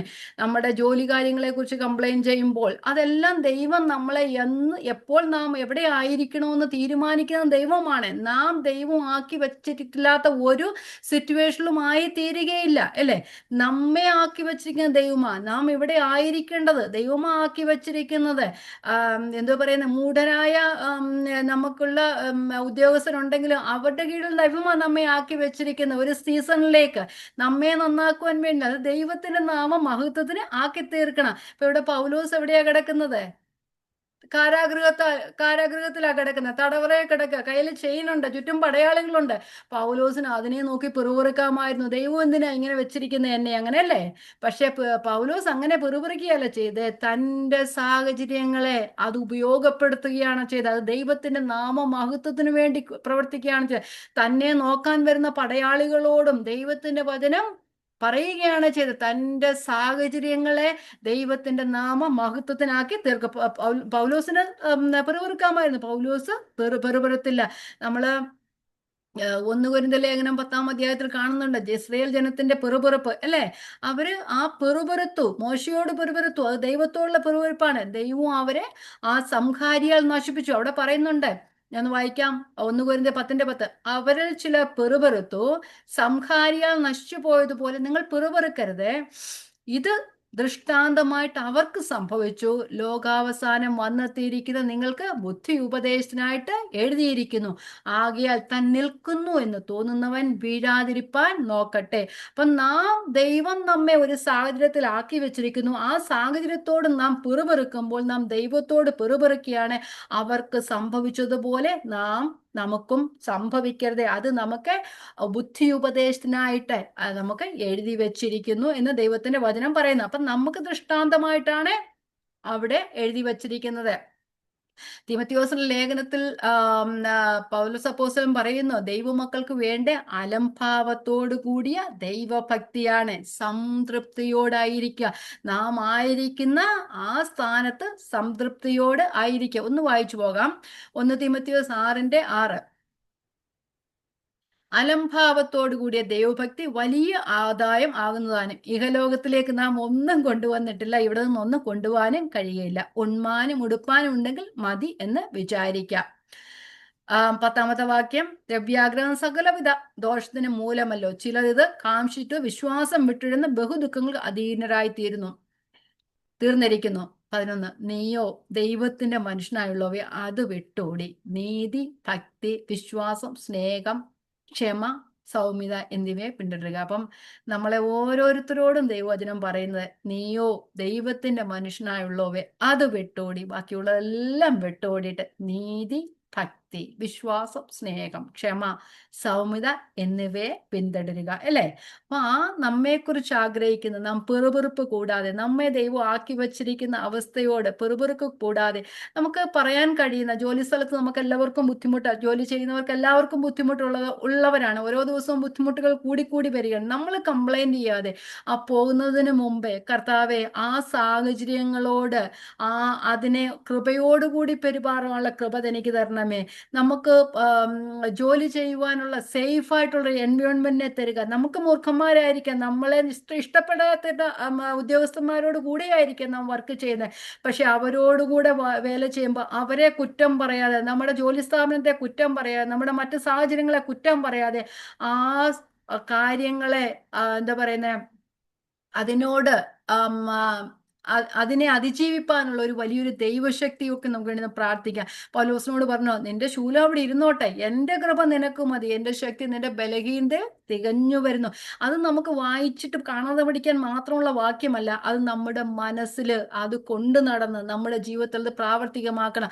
നമ്മെ ഫറവോനെ പോലെ എന്താ പറയുന്നത്, റിസോഴ്സസ് തരാതെ ഇഷ്ടിക കൊണ്ടുവരണമെന്ന് പറയുന്ന ദൈവമല്ല. നമ്മെ ഏത് സാഹചര്യത്തിലാക്കിയിരിക്കുന്നതോ ആ സാഹചര്യത്തിൽ ജീവിപ്പാൻ ആവശ്യമായ എല്ലാ കൃപകളും നമുക്ക് തരും. ജോലിയിൽ ബുദ്ധിമുട്ടുണ്ട്, വീട്ടിൽ ബുദ്ധിമുട്ടുണ്ട്, സമൂഹത്തിൽ ബുദ്ധിമുട്ടുണ്ട് എങ്കിൽ തന്നെയും ആ ബുദ്ധിമുട്ടുകളേക്ക് അതിജീവിക്കാനുള്ള, ഞാൻ പറയുന്നത് പോലെ, ആ നിലയ്ക്കാത്ത ദൈവകൃപ ഓരോ ദിവസവും കൂടി കൂടി വരുന്ന കൃപയാലല്ലോ, കൃപമേൽ കൃപ പെരുക്കി നമ്മെ നടത്തുവാൻ ദൈവം ശക്തനാണ്. ദൈവമാക്കി വെച്ചിട്ടില്ലാത്ത ഒരവസ്ഥയിലും നാം ആയിരിക്കുക ഇല്ല. ദൈവമാക്കി വെച്ചിരിക്കുന്ന അവസ്ഥയിലാണ്. നമുക്ക് മനസ്സിലാക്കണം, കർത്താവേ, എൻ്റെ ജീവിതത്തിൽ സംഭവിച്ചത് നീ അറിയാതെയല്ല സംഭവിക്കുന്നത് മനസ്സിലാക്കാനുള്ള ഒരു വലിയ കൃപയ്ക്ക് വേണ്ടി നാം ദൈവത്തോട് പ്രാർത്ഥിക്കണം. ആ കൃപയുണ്ടെങ്കിൽ നാം ആയിരിക്കുന്ന സിറ്റുവേഷനോട് നാം കംപ്ലൈന്റ് ചെയ്യുകയില്ല. അപ്പൊ ഇനി ഇനി മറ്റുള്ളവരുടെ വളർച്ചയിൽ അസൂയപ്പെടുന്നവരുണ്ട്. അതും ഒരു പെറുപെറുപ്പാ. അത് നാം ദൈവത്തോട് തന്നെ അതിനോട് പെറുപെറുക്കുന്നത്. അവർ നമ്മുടെ ആ ഈഗോ മൂലം, നമ്മുടെ ഒരു സെൽഫിഷ് അംബിഷൻ മൂലം, അതുകൊണ്ട് മറ്റുള്ളവർ വളരുന്നത് കാണുക, മറ്റുള്ളവരെ ഒരാൾ അപ്രീഷിയേറ്റ് ചെയ്ത് കാണുന്നത് നമുക്ക് ഇഷ്ടമല്ല അല്ലേ? അങ്ങനെയുള്ള അത് ദൈവത്തോടാണ് നാം പെറുപെറുക്കുന്നത്. അത് ദൈവത്തിന്റെ നാമത്തിന് ദോഷമായി തീരും. ഇപ്പൊ അതുപോലെ ഇവിടെ പറയുന്നത് വക്രതയുള്ള തലമുറയോടെ നാം ദൈവത്തെ അറിയുന്നതിന് മുമ്പേ നാമും അങ്ങനെയുള്ളവരായിരുന്നു അല്ലേ? പോൾ പറഞ്ഞില്ലേ, മുമ്പേ ഞാൻ ദൂഷകനും നിഷ്ഠൂരനും ഉപദ്രവിയുമായിരുന്നു, എങ്കിൽ അവിശ്വാസത്താൽ അത് ചെയ്തത് കൊണ്ട്, അജ്ഞാനത്താൽ ഞാൻ ചെയ്തുകൊണ്ട് ദൈവം എന്നോട് കരുണ ചെയ്തു. അപ്പം ദൈവം നമ്മോടും കരുണ ചെയ്തത് കൊണ്ടാണ് നമ്മൾ ഈ നല്ലവരായിട്ടൊക്കെ ഇപ്പൊ ഇരിക്കുന്നത് അല്ലേ? അതുകൊണ്ട് അങ്ങനെയുള്ളവരോട് അവര് പ്രവർത്തിക്കുമ്പോൾ നാം എന്നാ ചെയ്യേണ്ടത്? നാം അവർക്ക് വേണ്ടി പ്രാർത്ഥിക്കുക. പലരും നമുക്ക് വേണ്ടി പ്രാർത്ഥിച്ചിട്ടുണ്ടല്ലേ? നാം നല്ലതായി തീരുവാനായിട്ട് ആ ഒരു പ്രാർത്ഥനയും വൃഥാവായിപ്പല്ല. അവർക്ക് വേണ്ടി അവർ ദൈവത്തെ അറിയുവാന് വചനത്തിൽ പറയുന്നത്, ക്രമം കെട്ടവരെ ബുദ്ധി ഉപദേശിക്കുക, ഉത്സ്കരത്തില്ലാത്തവരെ താങ്ങുക അല്ലേ? ആ ബലഹീനരെ ധൈര്യപ്പെടുത്തുക. ഇതൊക്കെ ദൈവം നമ്മെക്കുറിച്ച് ആഗ്രഹിക്കുന്നതാണ്. അപ്പൊ നാം അവർക്ക് മാതൃകയായി ജീവിക്കണം. നമ്മുടെ ജീവിതം അവർക്ക് മാതൃകയായി തീരണം. നമ്മുടെ ജീവിതം കണ്ടവർ ദൈവത്തെ അറിയുവാനായിട്ട് ഇടയായി തീരണം. അപ്പം വക്രതയും കോട്ടവുമുള്ള ഒരു തലമുറയിലാണ് നാം ജീവിക്കുന്നത്. ആ വക്രതയും കോട്ടമുള്ളതല്ലേ നമ്മൾ പണ്ടായിരുന്നത് അവിടെ അല്ലേ? അവിടുന്ന് നമ്മെ വിടുവിച്ചപ്പോൾ നമ്മുടെ ജീവിതം കാണുമ്പോൾ തന്നെ അവർക്ക് തോന്നണം, അയ്യോ ഞാൻ ചെയ്യുന്നത് ശരിയല്ല എന്ന് മനസ്സിലാകണം. അവര് പാപം ചെയ്യുന്നവർക്ക് മനസ്സിലാകണം. കാരണം നമ്മളും കൂടെ അവരോട് പാപം ചെയ്ത് കഴിഞ്ഞാൽ അവർക്കൊന്നും മനസ്സിലാകത്തില്ല അല്ലേ? അപ്പൊ നമ്മൾ പാപം ചെയ്യേണ്ട, നാം വെളിച്ചമായിട്ടിരിക്കുക. ഇവിടെ പ്രഥം വാദം, അത് നെഗറ്റീവായിട്ടുള്ള വാദവും പെറുപെറുപ്പും നെഗറ്റീവായിട്ടുള്ള ആറ്റിറ്റ്യൂഡാണ്. വാദിക്കുമെന്ന് പറയാം, ക്വസ്റ്റ്യൻ ചെയ്യുക, ക്രിട്ടിസൈസ് ചെയ്യുക. അപ്പം ദൈവത്തെ ക്രിട്ടിസൈസ് ചെയ്യുക, ദൈവം വെച്ചിരിക്കുന്ന സാഹചര്യങ്ങളോട് വാദിക്കുക, സഹോദരങ്ങളോട് വാദിക്കുക, മറ്റുള്ളവരോട് വാദിക്കുക എന്ന് പറഞ്ഞു കഴിഞ്ഞാൽ ദൈവം പറഞ്ഞത് ഞാനിപ്പോൾ ചെയ്യണോ? അത് റോമാലേഖനവും ഫിലിപ്പി ലേഖനവും ഒക്കെ, അത് ഫിലിപ്പിയർക്കും റോമക്കാർക്കും ഗലാത്തിക്കാർക്കും അന്ന് എഴുതിയതാ. ഇന്ന് ഞാനത് ചെയ്യണോ? എൻ്റെ ആവശ്യം ഉണ്ടോ? അല്ലേ? അതാണ് നമ്മുടെ കർത്താവ് പറയുന്നുണ്ട്, വചനം പറയുന്നുണ്ട്, തലയിൽ മൂടുപട ഇടണമെന്നൊക്കെ പറയുന്നുണ്ട്. അതിന്റെ ആവശ്യമുണ്ടോ? ബാക്കിയെല്ലാം അനുസരിക്കാം, കുറെയൊക്കെ അനുസരിക്കാം, പക്ഷെ ആ ചെറിയ കാര്യം ഒന്നും അനുസരിക്കാൻ നമുക്ക് ബുദ്ധിമുട്ട്. അതൊന്നും എന്നെക്കുറിച്ച് പറഞ്ഞതല്ല. പിന്നെ നമുക്ക് എടുക്കാൻ വയ്യാത്ത ചില കാര്യങ്ങൾ നമ്മൾ ചെയ്യുമായിരിക്കും. പക്ഷെ നമ്മൾ ഡെയിലി റുട്ടീൻസിൽ ദൈവം നമ്മളോട് ആഗ്രഹിക്കുന്ന കാര്യങ്ങൾ ചെയ്യാൻ നമുക്ക് ഭയങ്കര ബുദ്ധിമുട്ടല്ലേ? അപ്പൊ ഞാനത് ചെയ്യണം, അത് മറ്റുള്ളവർക്ക് വേണ്ടി പറഞ്ഞേക്കുന്നതാ. അല്ലെങ്കിൽ ഈ പ്രസംഗം അവരായിരുന്നു കേൾക്കേണ്ടത്, നമ്മൾ കേൾക്കാനാണ് നമ്മ ഇവിടെ ആക്കി വെച്ചേക്കുന്നത്. അവർ കേൾക്കണമായിരുന്നേ അവരിങ്ങ് വന്നേനെ, അത് ദൈവം അവരെ കൊണ്ടുവന്നേനെ. അതുകൊണ്ട് ഇത് നമുക്ക് വേണ്ടി ഉള്ളതാ. അപ്പൊ നമ്മള് അത് ചെയ്യണോ ചെയ്യണ്ടെന്നൊക്കെ ചോദിക്കാൻ നാം ദൈവത്തോട് വാദിക്കണം. വചനം പറയുന്നത് കണ്ണടച്ച് ചെയ്യുക. അപ്പൊ നമുക്ക് അതിനകത്ത് ക്വസ്റ്റ്യന്റെ ആവശ്യമില്ല. കാരണം ക്വസ്റ്റ്യൻ എന്താ പറയുന്നേ, ദൈവത്തിന്റെ വചനം അത് കുറ്റമറ്റതാ. അതിനകത്തൊന്നും നമ്മൾ ആഡ് ചെയ്യേണ്ട കാര്യമില്ല. അത് ഒരിക്കലും തെറ്റുപറ്റാത്ത ദൈവത്തിന്റെ വചനമാണ്. അത് നമുക്ക് ചെയ്യണോ ചെയ്യണ്ടെന്ന് ചോദിക്കേണ്ട കാര്യമൊന്നുമില്ല. ചെയ്യണ്ട എന്ന് പറഞ്ഞെങ്കിൽ അത് ചെയ്യാതിരിക്കുക, ചെയ്യുക എന്ന് പറഞ്ഞാൽ അത് ചെയ്യുക. അതിൻ്റെ ഇടയ്ക്ക് യാതൊരു ഗ്രേ അതെന്ത് പറയുന്നത്, അങ്ങനെയുള്ള സംഭവങ്ങളൊന്നുമില്ല. ബ്ലാക്ക് ആൻഡ് വൈറ്റ് മാത്രമുള്ളത് ചെയ്യുക. പിന്നെ ചില കാര്യങ്ങളൊക്കെ ഉണ്ട് നല്ലോണം പറഞ്ഞിട്ടില്ല, അതൊക്കെ വെറും ചെറിയ കാര്യങ്ങൾ, അതൊക്കെ വെറും എന്താ പറയുന്നത്, അത്ര കാര്യമുള്ള കാര്യങ്ങളൊന്നും അല്ല. അത് പ്രാർത്ഥിക്കുക, ദൈവം അനുവാദം തരുന്നുണ്ടെങ്കിൽ ചെയ്യുക, മുമ്പോട്ട് പോവുക. അത് നമുക്ക് തടഞ്ഞ് ദൈവം തരികയാണ്, നമ്മളോട് ദൈവം ചെയ്യണ്ടെന്ന് പറയുന്നത് ചെയ്യണ്ട. അത് പ്രാർത്ഥനയാലും ദൈവത്തിന്റെ വചനത്താലും ദൈവത്തിന്റെ ആത്മാവിനെ നമുക്ക് തന്നിട്ടുണ്ട്. ആ ഒരു വിവേചനം വരെ നമുക്ക് വേണം അല്ലേ? അങ്ങനെ നമ്മൾ ദൈവത്തോട് വാദിക്കുകയല്ല ചെയ്യേണ്ടത്, ദൈവം വെച്ചിരിക്കുന്ന സാഹചര്യങ്ങളെ ചോദ്യം ചെയ്യുകയല്ല ചെയ്യേണ്ടത്, ദൈവത്തിന് സബ്മിറ്റ് ചെയ്യുകയും ചെയ്യുക. അപ്പം നമ്മളും അങ്ങനെ വാദിക്കുകയാണെങ്കിൽ നാമും മറ്റുള്ളവരും തമ്മിൽ യാതൊരു വ്യത്യാസമില്ലാതെ വരാം. അതിന് പകരമായി നമ്മൾ എന്തോ ആകണമെന്ന് ഇവിടെ പറയുന്നത്, നമ്മൾ വാദവും പിറുവിറുപ്പും കൂടാതെയാണ് വക്രതയും കോട്ടവുമുള്ള തലമുറയുടെ ജീവിക്കേണ്ടത്. എങ്ങനെ ജീവിക്കണം? നാം അനന്യരായി പരമാർത്ഥികളായി ദൈവത്തിന്റെ നിഷ്കളങ്ക മക്കളായി ജീവിക്കണം. നാം ബ്ലെയിംലെസ് ആയിരിക്കണം, ഹാംലെസ് ആയിരിക്കണം, ഇന്നസെന്റ് ആയിരിക്കണം, അല്ലെ? അനന്യർ, ബ്ലെയിംലെസ്, പാപം ചെയ്യാത്തവരായിരിക്കണം. ഈ പാപം ചെയ്യാത്തവരെന്നൊക്കെ പറയുമ്പോൾ 100% പാപം ചെയ്യാത്തവരൊന്നും അല്ല അതിന്റെ അർത്ഥം. നമ്മള് യോഹന്നാന്റെ സുവിശേഷത്തിൽ പറയുന്നുണ്ട്, യോഹന്നാൻ ലേഖനത്തിൽ പറയുന്നത്, നിങ്ങൾ പാപം ചെയ്യുന്നില്ലെന്ന് നിങ്ങൾ പറയുകയാണെങ്കിൽ നിങ്ങൾ കള്ളം പറയുക. പക്ഷെ അങ്ങനെയല്ല, ദൈവം നമ്മളോട് ഇത് പാപമാണെന്ന് പറയുന്നത് നാം ചെയ്യാതിരിക്കുക. പക്ഷേ നാം പാപത്തിൽ നമുക്ക് വീഴാം, നാം പാപം ചെയ്യാം. പക്ഷെ നാം അറിഞ്ഞുകൊണ്ട് പാപം ചെയ്യരുത്. അത് പാപമാണെന്ന് മനസ്സിലായാൽ ഏറ്റുപറഞ്ഞ് സങ്കടപ്പെടുക എന്നുണ്ടല്ലേ, ഏറ്റുപറഞ്ഞ് ദൈവത്തിങ്കിലേക്ക് തിരിഞ്ഞു വരിക, പാപം ചെയ്യാത്തവരായി ജീവിക്കുക. ആരും നമ്മെ കുറ്റം പറയരുത്. അവള് ദൈവത്തിന്റെ മകളാ, അവളുടെ യേശുവിനെ എനിക്ക് വേണ്ടാന്ന് പറയരുത്. നാം മറ്റുള്ളവർ നോക്കുമ്പോൾ നാം കുറ്റമറ്റവര് മുമ്പിൽ കുറ്റവരായി തീരണം. അപ്പൊ മറ്റുള്ളവരാൽ നാം നിന്ദിക്കപ്പെടുവാൻ ഇടയായി തീരരുത്. നമ്മൾ മൂലം ദൈവത്തിന്റെ നാമം ദുഷിക്കപ്പെടുവാനായിട്ട് ഇടയായി തീരരുത്. മത്തായി സുവിശേഷത്തിൽ പറയുന്നത്, നിങ്ങൾ പ്രാവിനെ പോലെ കളങ്കമില്ലാത്തവർ ആയിരിക്കണം കർത്താവ് പറയുന്നുണ്ട്. അതുപോലെ തന്നെ 2 കൊരിന്ത്യർ 11-ാം അധ്യായത്തിൽ പൗലോസ് അപ്പോസ്തലൻ പറയുന്നുണ്ട്, ആ സർപ്പം ഹവ്വായെ പരീക്ഷിച്ചത് പോലെ നിങ്ങൾ ആ ക്രിസ്തുവിനുള്ള നിർമ്മലതയും ഏകാഗ്രതയും വിട്ടു പോകരുത്. നിങ്ങൾ ക്രിസ്തുവിനുള്ള നിർമ്മലതയിലും ഏകാഗ്രതയിലും ജീവിക്കണം. അതുകൊണ്ട് അല്ലേ, ഈ ലോകത്തിൽ നാം ജീവിക്കുമ്പോൾ നിർമ്മലതയോടും ഏകാഗ്രതയോടും ജീവിക്കണം. കാരണം മറ്റുള്ളവരെല്ലാം അങ്ങനെയല്ല, ഇപ്പോഴും വക്രതയും കോട്ടവുമുള്ള തലമുറയാണ്. അതിൻ്റെ നടുവിൽ നമ്മൾ അനന്യരായിരിക്കണം. പിന്നെ പറയുന്നത് പരമാർത്ഥികൾ, ഹാംലെസ്, മറ്റുള്ളവർക്ക് ഉപദ്രവമില്ലാത്തവർ. പൗലോസ് അപ്പോസ്തലൻ പറഞ്ഞ, യഹൂദന്മാർക്കും യവനന്മാർക്കും ദൈവസഭയ്ക്കും ഇടർച്ച വരുത്തരുത് എന്ന് പറഞ്ഞാൽ ആ 3 കൂട്ടമേ ഉള്ളൂ. ആർക്കും ഇടർച്ച വരുത്തരുന്ന, നമ്മളെ കൊണ്ട് ആർക്കും ഒരു ഇടർച്ചയായി നമ്മുടെ വാക്കിലോ പ്രവൃത്തിയിലോ നമ്മുടെ എന്തിലും ഒരു കാര്യത്തിലും മറ്റുള്ളവർക്ക് ഇടർച്ച വരുവാനായിട്ട് ഇടയായി തീരരുത്. പിന്നെ ഇന്നസെന്റ്, പ്യുവർ, നിർമ്മലന്മാരായിരിക്കണം. അൺഅഡൾട്ടറേറ്റഡ് വിത്ത് സിൻ, കലർപ്പില്ലാത്തവരായി ജീവിക്കണം. കറ ചുളുക്കം മുതലായി ഇല്ലാത്തവർ, അകമേയും പുറമേയും വിശുദ്ധി കാത്തു സൂക്ഷിക്കുന്നവരായിരിക്കണം. അപ്പൊ അനന്യരായിരിക്കണം, ആരെയും കൊണ്ടും കുറ്റം പറയിക്കാൻ ഇടയാക്കരുത്, പരമാർത്ഥികളായിരിക്കണം, മറ്റുള്ളവർക്ക് ഉപദ്രവം ചെയ്യുന്നവരായിരിക്കരുത്, ഇന്നസെന്റ് ആയിരിക്കണം, പ്യുവർ ആയിരിക്കണം, സിൻസിയർ ആയിരിക്കണം, നാം വിശ്വസ്തരായിരിക്കണം, അകവും പുറവും ഒരുപോലെ കലർപ്പില്ലാത്തവരായിരിക്കണം. അപ്പം നമ്മൾ വചനത്തെ പറയുന്നല്ലേ, വിളിച്ച വിശുദ്ധന് യോഗ്യമാവണ്ണം നാം നടക്കുന്നവരായിരിക്കണം.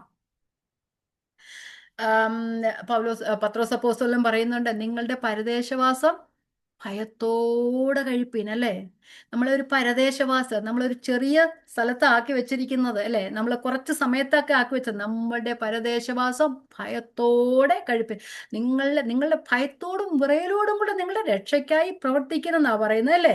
അപ്പം ദൈവത്തിന്റെ മുൻപിലും ലോകത്തിന്റെ മുമ്പിലും നമ്മൾ അനന്യരായി വെളിപ്പെടണം. പൗലോസ് പറയുന്നുണ്ട്, ഞങ്ങൾ സകലത്തിലും പരീക്ഷിച്ച് എന്താ പറയുന്നത്, തികഞ്ഞവനായി കണ്ടവരെയാണ് അവരെടുക്കുന്നത്, അല്ലേ? അപ്പൊ എല്ലാത്തിലും നാം മറ്റുള്ള മുമ്പിൽ കുറ്റമില്ലാത്തവരായി തീരണം. ലോകത്തിന്റെ വെളിച്ചമായിട്ട്, അടുത്ത വാക്യത്തിൽ അതാ പറയുന്നത്, വെളിച്ചത്തിൽ ഒട്ടും ഇരുളില്ലാത്തതുപോലെ നമ്മൾ ഒരിക്കലും ഇരുളുണ്ടാകുവാനായിട്ട് പാടില്ല. അപ്പൊ എവിടെയാണ് നമ്മൾ അനന്യരായി ജീവിക്കേണ്ടത്? ഈ തലമുറയുടെ നടുവിൽ നാം ജീവിക്കുന്ന സാഹചര്യത്തിൽ. വീട്ടിൽ ചിലപ്പോൾ നിൽക്കുമായിരിക്കും, വെളിയിലും സമൂഹത്തിലും ജോലി മേഖലകളിലും എല്ലാം നാം അനന്യരായി നിൽക്കണം. നമ്മെ ദൈവം എവിടെ ആക്കിയിരിക്കുന്നു അവിടെയെല്ലാം. അപ്പൊ എന്തുകൊണ്ടാണ് ഈ തലമുറ വക്രതയും കോട്ടവുമുള്ള തലമുറയാണ്, ക്രുക്കഡ് ജനറേഷൻ. ആ ക്രുക്കഡ് ജനറേഷനിലാണ് നാം അങ്ങനെ താമസിക്കുന്നത്. വക്രത എന്ന് പറഞ്ഞാൽ വളഞ്ഞ, ക്രുക്കഡ് എന്ന് പറഞ്ഞാൽ വളഞ്ഞത്, നേരെയല്ലാത്തത്, സ്കോളിയോസിസ് ബാധിച്ച, വളഞ്ഞു പോയത് എന്ന് പറഞ്ഞാൽ സത്യത്തെ എന്താ പറയുക, കള്ളമാക്കിയും കള്ളത്തെ സത്യമാക്കുകയും ചെയ്യുന്ന ഒരു തലമുറ, അല്ലേ? പാപത്തെ പാപമൊന്നും വിളിക്കത്തില്ല, പാപത്തെ ഇപ്പൊ നേരായിട്ട് കണക്കാക്കുന്ന ഒരു തലമുറ, അല്ലേ? നമുക്കറിയാം നമ്മൾ ജീവിക്കുന്ന തലമുറ. പണ്ടൊക്കെ സാധാരണ മനുഷ്യർ പോലും, അല്ലെ, ദൈവമക്കളുടെ കാര്യം വേറെ വിട്ടുപോകുക, പാപമൊന്ന് പറഞ്ഞ കാര്യങ്ങൾ ഇപ്പം പാപമൊന്നും അല്ല ആർക്കും പാപമല്ല. അപ്പൊ സത്യത്തെ വളച്ചൊടിക്കുന്നവരെ, സത്യത്തെ കള്ളമെന്ന് പറയുന്നവര്, കള്ളത്തെ സത്യമാക്കുന്ന ഒരു തലമുറയുടെ, വളഞ്ഞൊടിഞ്ഞ ഒരു തലമുറയുടെ നടുവിലാണ് നിൽക്കുന്നത്. ക്രുക്കഡ് ജനറേഷൻ നടുവിലാണ് നാം നിൽക്കുന്നത്. നമ്മള് ആവർത്തന പുസ്തകം 32:4 ആ വാക്യം തന്നെയാണ്, ആ പദം തന്നെയാണ് കാണുന്നത്. അവിടെ പറയുന്നുണ്ട്, അവർ അവനോട്, 32:5, 4ഉം 5ഉം ആണ്, ഞാൻ അഞ്ചാമത്തെ വാക്യം വായിക്കാം. അവർ അവനോട് വഷളത്വം കാണിച്ചു, അവർ അവന്റെ മക്കളല്ല, സ്വയ കളങ്കം അത്രേ, വക്രതയും കോട്ടവുമുള്ള തലമുറ. ദൈവത്തിന്റെ ഹോളി സ്റ്റാൻഡേർഡിൽ നിന്ന് അകന്നു നിൽക്കുന്ന ഒരു തലമുറ. നമ്മള് സദൃശ്യവാക്യത്തിൽ 2:15 പറയുന്നുണ്ട്, വളഞ്ഞ വഴിയിൽ നടക്കുന്ന, ഞാൻ വായിക്കുന്നില്ല, സമയമില്ലാത്തതുകൊണ്ട് വായിക്കുന്നില്ല. വളഞ്ഞ വഴിയിൽ നടക്കുന്നവർ, ചൊവ്വല്ലാത്ത പാതയിൽ നടക്കുന്നവർ എന്ന് പറയുന്നുണ്ട്. യെശയ്യാവിന്റെ പുസ്തകം 53:6 ഇങ്ങനെ പറഞ്ഞു, നാം ഓരോരുത്തരും താന്താന്റെ വഴിയിലേക്ക് തിരിഞ്ഞു. അപ്പൊ നമ്മളെ ആരുടെ വഴിയിലായിരുന്നു പോകേണ്ടത്? ദൈവത്തിന്റെ വഴിയിൽ പോകേണ്ടവര് താന്താന്റെ വഴിയിലേക്ക് തിരിഞ്ഞു എന്ന് അവിടെ പറയുന്നു. നമ്മൾ എഫെസ്യലേഖനത്തിൽ പറയുന്നുണ്ട്, അതിക്രമങ്ങളാലും പാപങ്ങളാലും മരിച്ചവരായിരുന്ന ഇപ്പോഴും മരിച്ചു കിടക്കുന്ന ഒരു തലമുറയുടെ നടുവിലാണ് നാം ജീവിക്കുന്നത്. അപ്പം അവര് ദൈവത്തിന്റെ സ്റ്റാൻഡേർഡിന് പുറത്തായിരിക്കും. നാമും ഒരു കാലത്ത് പുറത്തായിരുന്നു, പക്ഷെ നാം പുറത്തു നിന്ന് അകത്ത് വന്നവരാണ്. അതുകൊണ്ട് പുറത്തായിരിക്കും, ദൈവത്തിന്റെ ഹോളി സ്റ്റാൻഡേർഡിൽ പുറത്തായിരിക്കുന്ന തലമുറയുടെ നമ്മൾ ജീവിക്കുമ്പോൾ നാമും അവരെ പോലെ ആകരുത്, അവരും നമ്മളെ പോലെ ആകുവാൻ വേണ്ടി നാം പ്രവർത്തിക്കുക. ഇനി കോട്ടം, പെർവേഴ്സ് ജനറേഷൻ, എന്താ പറയുന്നത്, ദുർമാർഗികൾ, വികൃതമായി ഇരിക്കുന്നവർ, വാശിയുള്ള, ധിക്കാരിയായ, മനഃപൂർവ്വം തെറ്റായി വഴി തിരഞ്ഞെടുക്കുന്നവര്, spiritually deformed and twisted generation. അപ്പൊ ആ വഴിയിലായിപ്പോയെന്നല്ല പറയുന്നത്, മനഃപൂർവ്വം ആ വഴി തിരഞ്ഞെടുക്കുന്നവര്. ഫിലിപ്പിയരോട് പറയുകയാണ്, നിങ്ങളായിരിക്കും തലമുറ, അല്ലെങ്കിൽ ഈ ലോകം ദൈവത്തിന്റെ വഴിയിൽ നിന്ന് തെറ്റി നടക്കുന്നവരാണ്, അല്ലെങ്കിൽ വക്രതയും കോട്ടവുമുള്ള തലമുറയാണ്. എന്നാൽ നിങ്ങൾ അവരെ പോലെയാകരുത്, നിങ്ങൾ അവരിൽ നിന്ന് വ്യത്യസ്തരായിരിക്കണം. ഇരുട്ടിലുള്ളവർക്ക് വെളിച്ചം പകർന്നു കൊടുക്കാനായിരിക്കണം. കാരണം അത് ഏത് സ്ഥലത്തായാലും, നമ്മളെ ദൈവം എവിടെ വെച്ചിരിക്കുന്നത്, വീട്ടിലായാലും സഭയിലായാലും ജോലി സ്ഥാനങ്ങളിലായാലും സമൂഹത്തിലായാലും, നാം എവിടെയാണോ ദൈവം നമ്മെ ആക്കി വെച്ചിരിക്കുന്നത്, നാം ആയിരിക്കേണ്ട സ്ഥലത്താണ് ദൈവം നമ്മെ ആക്കി വെച്ചിരിക്കുന്നത്. നാം എവിടെയായിരിക്കുന്നു അവിടെ ദൈവത്തിന്റെ നിഷ്കളങ്ക മക്കളായിരിക്കാനാണ് ദൈവം നമ്മളെക്കുറിച്ച് ആഗ്രഹിക്കുന്നത്. അപ്പം നാം അതിന് ചെയ്യേണ്ട, ദൈവത്തിന്റെ പരമാധികാരത്തിൽ വിശ്വസിക്കുകയാണെങ്കിൽ, നാം ദൈവത്തിന്റെ പരമാധികാരത്തിന് കീഴ്പ്പെടുകയാണെങ്കിൽ പിന്നെ എന്തെന്നൊരു ചോദ്യം ചോദിക്കേണ്ട കാര്യമില്ല. കർത്താവെ, എന്തിനാ നീ എന്നെ ഇവിടെ ആക്കി വെച്ചിരിക്കുന്നത്, നീ എന്തിനാ എന്നെ ഇതിലൂടെ കടത്തി പോകുന്നതെന്ന് ചോദിക്കേണ്ട കാര്യമില്ല. സകലവും ദൈവത്തിന്റെ പരമാധികാരത്തിലാണ് നാം വിശ്വസിക്കുകയാണെങ്കിൽ, ആ ദൈവത്തിന്റെ പരമാധികാരത്തിന് കീഴ്പ്പെടുകയാണെന്ന് ചെയ്യുകയാണെങ്കിൽ, കാരണം ദൈവം അറിയാതെ നമ്മൾ ഒരു കാര്യം, നമ്മുടെ തലയിലെ ഒരു തലമുടി പോലും താഴെ വീണെങ്കിൽ ദൈവം അറിഞ്ഞിട്ടല്ലാതെ അല്ല എന്ന് മനസ്സിലാക്കുകയാണെങ്കിൽ, ആ സാഹചര്യങ്ങളോട് യോജിച്ചു പോകുവാനുള്ള, അല്ലെങ്കിൽ തെറ്റായ സാഹചര്യങ്ങളിലൂടെ കടന്നു പോകാതിരിക്കാനുള്ള കൃപ ദൈവം നമുക്ക് തരും. അപ്പം നമ്മള് ജോസഫിന്റെയും ദാവീദിന്റെയും ഒക്കെ ജീവിതം അതാ പഠിക്കുന്നത്. അപ്പം ജോസഫ് സഹോദരന്മാരോട് പറഞ്ഞു, നിങ്ങൾ എനിക്ക് ദോഷം വരുത്തി, പക്ഷെ ദൈവം അത് നിങ്ങളുടെ രക്ഷയ്ക്കായി തീർത്തു, അല്ലേ? അങ്ങനെയല്ലേ പറയുന്നത്? അന്ന് ദൈവവചനം വായിച്ചുകൊണ്ടാണോ ജോസഫ് വരുന്നത്? അല്ല, പക്ഷെ ദൈവത്തോട് കൂടെ നടക്കുന്ന ഒരു യോസഫ് ആയിരുന്നു. നിങ്ങൾ എനിക്ക് ദോഷം വരുത്തി വെച്ചു, പക്ഷെ അത് നിങ്ങൾ ദോഷമായിട്ട് ചെയ്തു, പക്ഷെ അത് ദൈവം എനിക്ക് നല്ലതിനായി ചെയ്തു. ദാവീദിന്റെ ജീവിതത്തിൽ കാണുമ്പോൾ അത് ദൈവം എന്നെ ആക്കി വെച്ചതാണ്. ശിമെയി എന്നെ ശപിക്കണമെന്ന് കർത്താവ് പറഞ്ഞതാണ്, അതുകൊണ്ടാണ് ശിമെയി എന്നെ ശപിക്കുന്നത്, അല്ലേ? അതുകൊണ്ട് അവനെ ഉപദ്രവിക്കാതെ വിടുക എന്ന് പറയുന്നുണ്ട്. പക്ഷെ അത് ദൈവത്തിന്റെ ഭക്തന്മാരെല്ലാം അങ്ങനെയാണ് ചിന്തിച്ചതും അവരങ്ങനെയാണ് പ്രവർത്തിച്ചതും. അതുകൊണ്ട് നാം ദൈവത്തിന്റെ പരമാധികാരത്തിൽ വിശ്വസിക്കുക. നമ്മുടെ പഴയ നിയമ ഭക്തന്മാരും പുതിയ നിയമ വിശുദ്ധന്മാരും എല്ലാം അങ്ങനെയാണ് ജീവിച്ചത്. പൗലോസും അങ്ങനെയാണ്. താനായിരിക്കുന്ന ആ സ്ഥലത്തെ കുറ്റപ്പെടുത്താതെ, അതിനോട് ദൈവം എന്നെ ആക്കിയിരിക്കുന്ന സ്ഥാനത്താണ് ഞാൻ ആയിരിക്കുന്നതെന്ന് മനസ്സിലാക്കിക്കൊണ്ട് ചങ്ങലയ്ക്ക് എതിരെ പിറുപിറുക്കാതെ, അല്ലെ ദൈവം ആക്കി വെച്ചിരുന്ന സ്ഥലത്തിനെതിരെ പിറുപിറുക്കാതെ സന്തോഷത്തോടെ ഇരിക്കുന്ന ഫിലിപ്പിയർക്ക് ലേഖനം എഴുതുമ്പം സന്തോഷിപ്പിൻ, എപ്പോഴും സന്തോഷിപ്പിൻ, എന്നോടുകൂടെ സന്തോഷിപ്പിൻ എന്നാ പറയുന്നത്, അല്ലേ? സന്തോഷിപ്പാൻ ഒരു കാരണവും പൗലോസിന് അവിടെ ഇല്ലായിരുന്നു. എങ്കിലും ആ ആയിരിക്കുന്ന സ്ഥാനത്തിന് അനുഭവത്തെ ഓർത്ത് സന്തോഷിക്കുകയും ദൈവത്തിന് നാമം മഹത്വപ്പെടുവാൻ ഇടയായി തീരുകയും ചെയ്യുകയാണ് ചെയ്യുന്നത്. അപ്പോഴും നമ്മളും ഇവിടെ പറയുന്ന വക്രതയും കോട്ടവുമുള്ള ഈ തലമുറയുടെ നടുവിൽ നമ്മൾ അനിന്യരായും പരമാർത്ഥരായും ദൈവത്തിന്റെ നിഷ്കളങ്ക മക്കളായും ജീവിക്കണം. കാരണം നാം ഒരു കാലത്ത് അങ്ങനെയുള്ള തലമുറയിലായിരുന്നു, അവരോട് കൂടെയുള്ളവരായിരുന്നു. നമ്മെ അവിടുന്ന് വിടുവെച്ച് നമ്മെ കാണുന്നവർ ദൈവത്തെ കാണുവാനിടയിക്കണം. നമ്മുടെ ദൈവത്തോട്, സ്വന്തം പുത്രന്റെ അനുരൂപത്തോട് നാം ജീവിക്കുമ്പോൾ അവർക്കും നമ്മളുടെ അടുത്ത് വരുമ്പോൾ അവരുടെ പാപത്തെക്കുറിച്ച് ബോധം വരും, അല്ലേ? അതുകൊണ്ട് നമ്മള് ഇതിലേനൊക്കെ പറയുന്നു, അവിശ്വാസികളോ ആത്മവരമില്ലാത്തവരോ അവര് നിങ്ങളുടെ പറയുന്നത് കേട്ട് കഴിഞ്ഞ് നിങ്ങളുടെ വാക്കിനാൽ അവർക്ക് രൂപാന്തരം വരും, അവർക്ക് പാപബോധം വരും, അവരുടെ ഹൃദയ രഹസ്യങ്ങളും വെളിപ്പെട്ട് വരും. അവർ അങ്ങനെ കവിണ്ണു വീണ ദൈവം നിങ്ങളുടെ മുമ്പിലുണ്ടെന്ന് പറഞ്ഞ് ദൈവത്തെ മഹത്വപ്പെടുത്തുമെന്ന് പറയുന്നുണ്ടല്ലേ. നമ്മുടെ നല്ല സൽപ്രവൃത്തികൾ കണ്ടിട്ട് അവരെ ദൈവത്തെ മഹത്വപ്പെടുത്തുവാനും ദൈവത്തിന്റെ നാമം മഹത്വപ്പെടുവാനും ഇടയായിത്തീർന്ന അവരും ദൈവത്തിങ്കിലേക്ക് വരുവാൻ ആയിത്തീർന്ന. അതുകൊണ്ടാണ് ദൈവം നമ്മെ ഓരോരുത്തരെയും നമ്മുടെ ആത്മാവിന്റെ വിശുദ്ധീകരണവും സത്യത്തിന്റെ വിശ്വാസനുമായി രക്ഷയ്ക്ക് വിളിച്ചത്.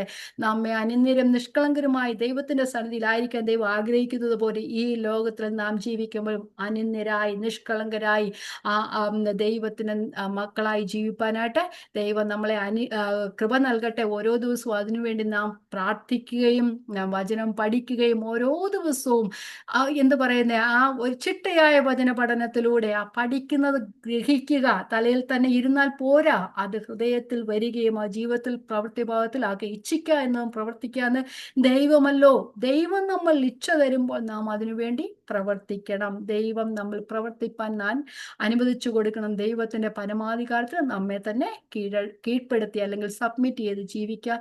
ഈ വചനങ്ങൾ ദൈവം നമ്മെ അനുഗ്രഹിക്കട്ടെ. ദൈവത്തിന്റെ നാമം വാഴ്ത്തപ്പെടുമാറാകട്ടെ. ദൈവത്തിന് സ്തോത്രം.